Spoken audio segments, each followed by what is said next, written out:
But what we can agree on is that we are both struggling.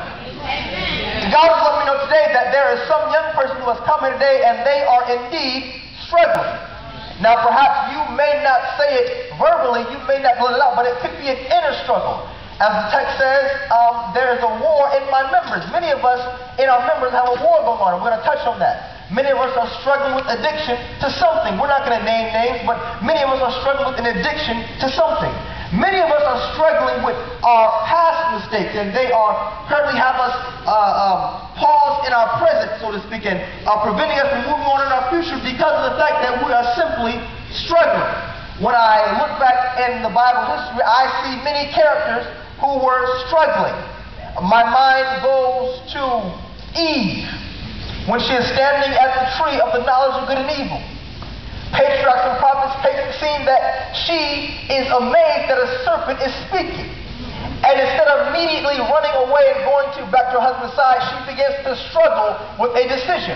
Whether or not she should eat the fruit, which she now sees nothing wrong with, or whether or not she should turn around. And then we move on and we come to David. And we see that David is struggling.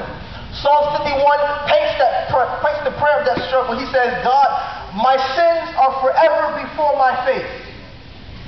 They are before me all day long. God, hide your face from my iniquity. Then he prays the prayer, Lord, create within me a clean heart and renew a right spirit within me. David is struggling.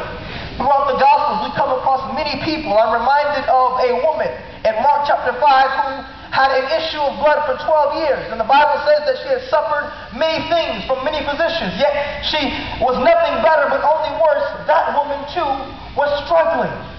And here in Romans chapter 7, Paul writes an eloquent synopsis of the struggle that exists among us. He begins and he goes throughout, he uses wordplay. He says, I want to do good, but that which I want to do, I can't do, because that which I don't want to do, I'm doing. And that which I hate to do and I don't want to do, I keep on doing. And he says, listen, inside, in my inward man, I will to do good. And that's the case with many of young people today. We want to do good. And God sees that desire. But the thing about us is we don't know how to do good. Because you have to understand, it's no fault of our own.